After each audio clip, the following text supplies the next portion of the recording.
જય શ્રી રામના નારા સાથે હનુમાન યાત્રા નીકળી રહી છે. આ શોભાયાત્રામાં અનેક લોકો જોડાયા છે. દરિયાપુર વિસ્તારમાં અમે પહોંચ્યા છીએ કે જે આપ જોઈ શકો છો કે હનુમાન દાદાના વેશમાં અહીં એક વ્યક્તિ છે તેઓ જોવા મળી રહ્યા છે. તેમની સાથે પણ વાતચીત કરીશું. શું નામ છે આપનું અને આપ કેટલા વર્ષોથી અહીં જોડાઓ છો हनुमान यात्रा में? 25 वर्षों से करिए थे और बीकानेर के मारवाड़ राजस्थान के रहने वाले। राजस्थान के रहने वाले हो. मुझे बताइए खास तौर पे ये वेशभूषा का आपको आइडिया कैसे आया और किस तरीके से शुरुआत की आपने? हमारे गुरु थे, वो महादेव का वेशभूषा कराए और भागवत कथा थी तो उसमें तांडव बताए। एक बार किया तो उसमें भगवान प्रसन्न हो गए। महादेव का भी रोल करते हैं, महादेव, हनुमान, रामापीर 3 रोल करते हैं।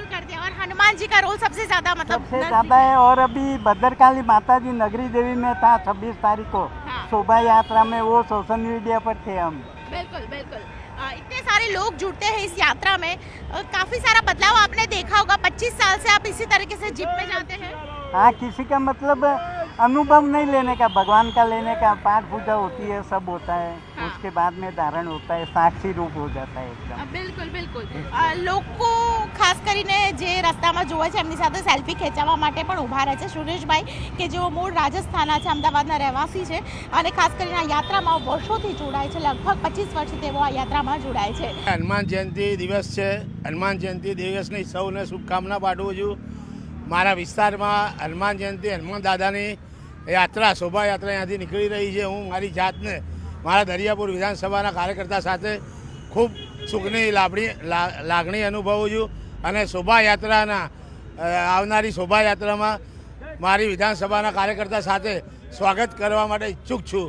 અને મારા વિસ્તારમાં જ્યારથી હું ચૂંટાયો ત્યારથી રામ જન્મની યાત્રા હોય, રામનવમીની યાત્રા હોય કે હનુમાન દાદાની યાત્રા હોય, એ સતત અવિરત રીતે નીકળતી રહી છે અને હિન્દુ સમાજનો જે ખૂબ સરસ સંદેશ આપી રહી છે તેના માટે હું બજરંગ દળ અને વિશ્વ હિન્દુ પરિષદ તેમજ વીએચપીના કાર્યકર્તાને ખૂબ ખૂબ અભિનંદન પાઠવું છું. ભક્તોનો ઉત્સાહ અનેરો છે, વર્ષો વર્ષ વધતો જાય છે. અને પહેલાં તો માત્ર મોટી ઉંમરના લોકો જ આવતા હતા, હવે યંગસ્ટર્સ પણ એટલા બધા જોડાય છે. મને એનો ખૂબ જ ઉત્સાહ છે, ખૂબ આનંદ છે કે આ આગલી પેઢી સુધી આ બધી ભક્તિ પહોંચે છે અને આપણે આની જરૂર છે, બહુ જરૂર છે. યંગ પેઢી પણ આ બધા જોડાય. રસ્તામાં પણ અનેક સેવા કેમ્પો લાગેલા છે જે લોકોની મદદ કરી રહ્યા છે. ચાલતા આવી રહેલા લોકોને અવિરત સેવા પણ આપી રહ્યા છે. બિલકુલ, એ બધાનો ખૂબ ખૂબ આભાર છે.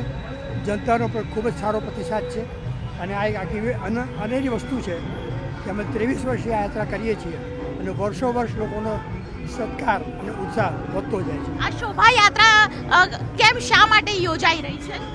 આ યાત્રા એટલા માટે યોજાઈ રહી છે કે આવતીકાલે હનુમાનજી મહારાજનો જન્મદિવસ છે. એના એક દિવસ પહેલાં હનુમાનજી મહારાજ પોતાના પિતાજી વાયુદેવતાને નમન કરવા જાય છે, એમની આજ્ઞા લેવા જાય છે કે પિતાજી કાલે મારો જન્મદિવસ છે, ઉજવું અને આપ એમાં પધારો. એ આમંત્રણ આપી આજ્ઞા લઈ અને હનુમાનજી મહારાજ પોતાના મંદિરે પરત આવે છે. બિલકુલ, હનુમાનજી એટલે જ આજ્ઞાકારી કહેવાયા છે ને આજ્ઞા તેઓ લે છે પિતા પાસેથી અને પિતા પાસેથી આજ્ઞા લઈને તેઓ ખાસ કરીને પોતાનો જન્મોત્સવ છે ધામધૂમથી ઉજવે છે.